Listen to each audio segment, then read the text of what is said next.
I mean, you've visited the Watchmen set, and you're now writing this book on sort of behind the scenes of it. Yeah. How does it feel seeing it being adapted, to another medium, one that's actually completely 3D? It's almost going in the opposite direction of what you were talking about, visualising in your head first. Well, that's interesting. What I'll just make clear, first of all, is that the book that I'm doing, which is going to be called Watching the Watchmen, is actually about the creation of the graphic novel. Okay. Because I'm quite a collector and quite a hoarder, and I'd actually kept everything from when we were doing Watchmen. Okay. All the notes, even the little doodles or lists that I'd write when I was speaking to Alan on the phone, press cuttings, when we went on a signing tour of Britain, all the posters, and there's loads of photographs, and I suggested to DC that this might make an interesting book. And they agreed, and I think, speaking as a fan, but my fandom, it's just the kind of book I'd love if I wasn't involved in it. And so I've really found some stuff that even I've forgotten about. And I'm really pleased that it is being done, because it does re-establish where all this came from, and where it came from. The original spark was from Alan Moore's imagination. So it's really nice to, in that area, to re-establish that. And I think a lot of people who see the movie will be interested in exactly where it came from. But as for visiting the set and seeing it all become real, I mean, that was the strangest, weirdest, most surreal experience that I've ever had, to see things that, again, as I say, the idea for Watchmen took root in Alan's head, but all the visualisation is what I saw in my head. And to see it in 3 dimensions, and actually, in the case of the owl ship, to stand inside it.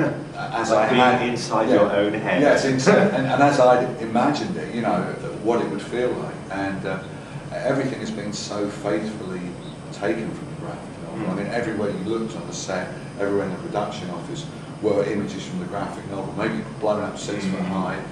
But obviously everything is based on that. They've changed some of the costumes, which I would expect.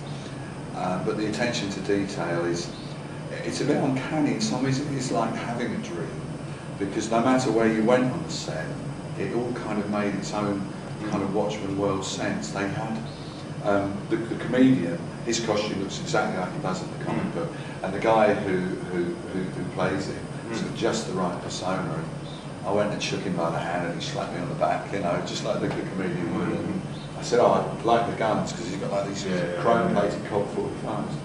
So he said, "Oh, sure, have a look at one." And I looked at it, and on the butt of the gun, it's got a little plaque, and it says something like, "Presented to Edward Blake with grateful thanks, Richard M. Nixon." Wow. And this is kind of, you're probably not going to be able to ever see this on the screen. But it's there, and the actor knows it's there, and it has been put there. Things in the display cases have got little plaques, all of which make sense. Framed newspapers on the wall. Not only the headlines make sense, but the stories aren't just Greeked in text. They're the actual story of Night Owl falling in the background. I suppose if you'd known 20 years ago that they'd been making a movie, you'd have been absolutely terrified, thinking every single coffee pot that I'm drawing in the background is going to end up on screen. Maybe I should. Well, that's true. I mean, we obviously had no idea then that it would be made into a movie. And I think what's interesting is that both the way Alan writes and the way that I draw, I like to think everything in Watchmen is internally consistent. So when you make a movie of it and you build a set, it kind of works, because we didn't do things like you see in some comics where people are together in a room, and then somebody has to come in through the window, and you think, I should have drawn a window. I'll just draw a window now. Everything was planned from the ground up. So I think they had a good solid foundation to work with. But yeah, I mean, it would have been a very intimidating thing to do, to think, oh, I'm actually doing the blueprint for a $100 million movie, When it came to drawing the original comic, though, did you have any idea while you were making it of the cultural resonance that it would have in the years to come? That it would be, what many people consider the definitive superhero story?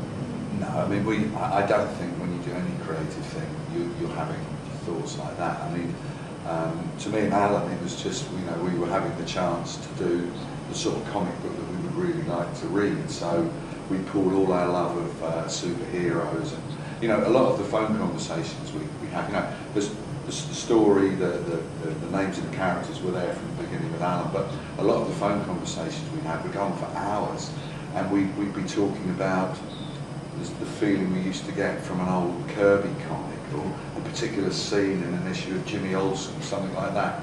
You know, that deep, because we're a kind of a similar age. I'm a little older than Alan, a similar age, and our cultural references were pretty much the same.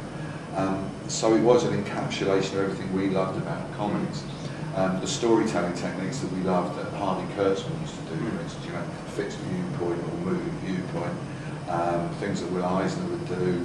You know, it was really our tribute to comics. And although a lot of people characterise it as being a dark and grim and, you know, a deconstruction and a funeral for the superhero, it really didn't feel like that to us. And for every, you know, bleak Rorschach episode, you've got Night Owl in his kind of fanboy basement with all these wonderful gadgets, you know. And certainly the issue where he and Laurie finally get it on is almost like a fanboy fantasy of getting to shake a superhero, you know. So it's about that. So that's what we were thinking of then. Obviously, after we'd done a few issues, people from DC were giving us feedback. By the time we'd done about maybe 5 issues, it was in print, and we were getting feedback from that. But even then, I don't think we would have thought that, oh, in 25 years' time, there's going to be a movie, or there's going to be a brand new collection of it. So I mean, that's, you know, right place, right time. I think the way the market was at that time, I think how we were at the time, we were at the age where we had the experience and the ability to pull it off, but we had the enthusiasm to want to do it in that way. And I think also the fact that it is a self-contained piece has given it longevity, because, you know, people go into comic shops and they go, where do I start? So the guy in the comic shop says, read Watchmen, you can pick that up. A lot of feedback that I had on it, you can cut this if I'm rambling too long, but I had, when I was,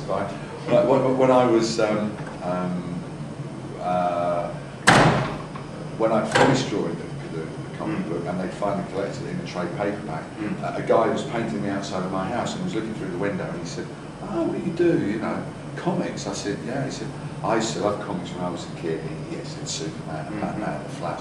I said, oh, well, actually, this thing I've just done, and it's all been collected together into a big fat book, so, you know, would you like it? He said, oh yeah, okay, fine, thanks. So he took it away, and the next morning he was late. He used to come in at 8 o'clock in the morning, didn't get there till about 10 o'clock. He said, oh, I'm sorry I'm late, Dave. I said, oh, okay. So he said, but it's your fault, you bastard. Why did you give me that book? I said, what do you mean? He said, I went home, and when I went to bed, I thought I'd just have a little look at it. I had to read the whole thing. I kept my wife awake, didn't go to sleep till 3 o'clock in the morning. He said, oh, it's great. Is there any more? So I said, well, no, that's kind of it. And also, just as an anecdote, I moved house, which is why I was having the new house painted.